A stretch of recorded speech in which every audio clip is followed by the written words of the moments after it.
नमस्कार. आज मस्त अशा बाजरीच्या पिठाच्या शंकरपाळ्या करून पाहिजेत. मी याच्या अगोदर बाजरीच्या पिठाच्या कापण्यांचा व्हिडिओ टाकलाय.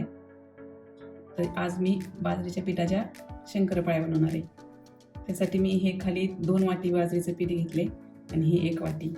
तर ही अशी सपाट वाटी हलक्या हातानं भरून घ्यायची. हे सगळं मिळून मी 3 वाट्या बाजरीचं पीठ घेतले.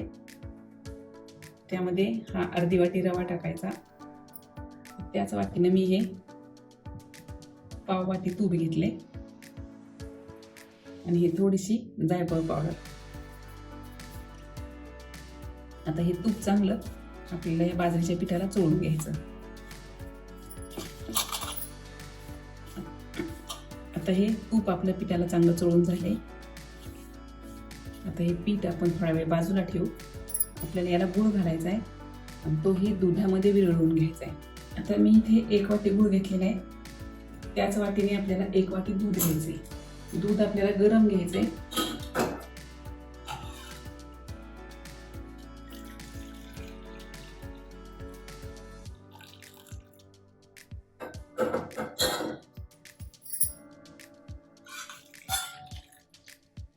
जास्तीचं गरम घ्यायचं नाही. दूध थोडंसं कोमट करून घेऊ आपण. जास्त जर कडक असेल दूध तर गूळ टाकला की ते दूध फाटण्याची शक्यता असते. आता हा गूळ आपण ह्यामध्ये विरघळवून घेऊ. गूळ आपल्याला त्याच्यामुळे किसून घ्यायचा आहे. असं गॅसवरती दुधामध्ये गूळ कधीच विरघळवून घ्यायचा नाही. नाहीतर दूध फाटलं की दूध पण वाया जातं आणि गूळही वाया जातं. गूळ किसल्यामुळे लगेचच विरघळतं. आपण नेहमी मैद्याच्या किंवा गव्हाच्या पिठाच्या शंकरपाळ्या करतो.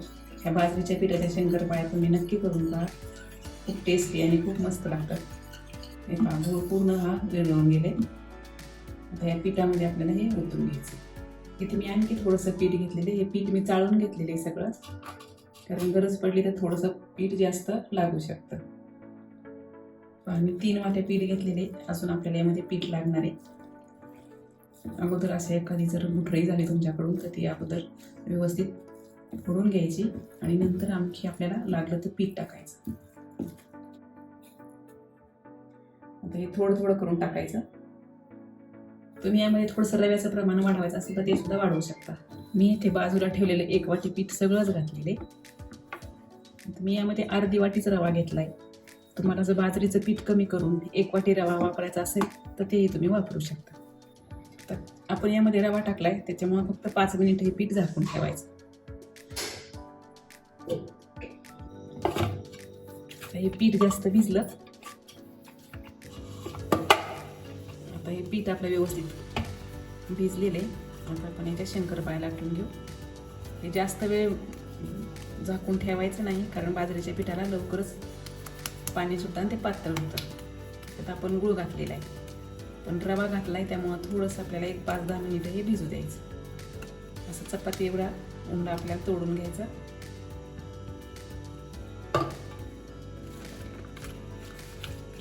प्लास्टिक पेपरला थोडंसं तेल लावायचं. पोळपाटावरती हे पीठ चिकटतं जास्त, म्हणून प्लास्टिक पेपरवरच लाटायचं.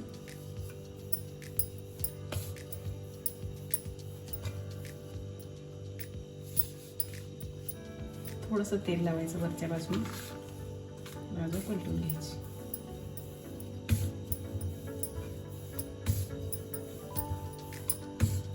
जास्त पातळ पण नाही आणि जास्त जाड पण नाही ठेवायच्या.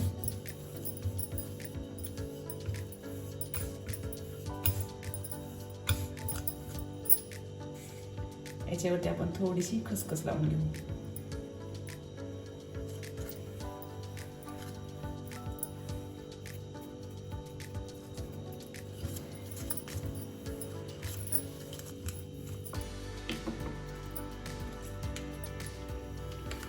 आता खालच्या बाजूने बी आपल्याला थोडी खसखस लावायची.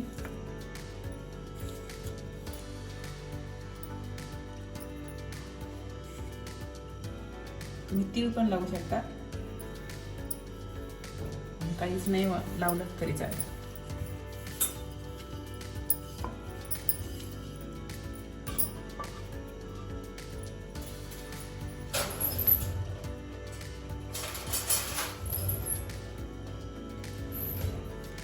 आता ह्याच्या आपल्या शंकरपाळ्या लहान लहान कापून घ्यायच्या. या अगोदर हे कढईचं कापून टाकू आपण.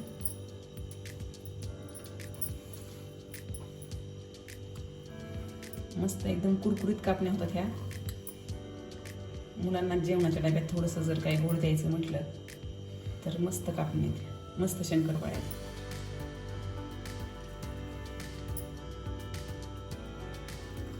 शिवाय पौष्टिक पण. ह्या शंकरपाळ्या कापून झाल्या. आता आपल्याला तळून घ्यायच्या.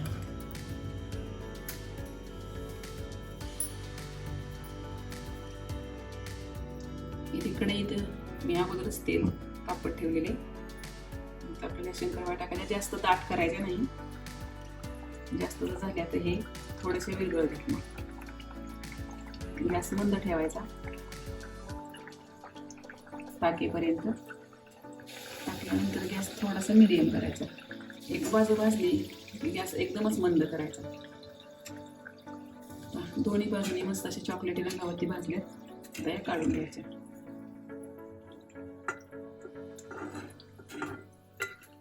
मस्त आपल्या अशा ह्या बाजरीच्या कुरकुरीत कापण्या तयार आहेत. नक्की करून पहा. आवडल्यास लाईक करा, शेअर करा आणि चॅनलला सबस्क्राईब करा.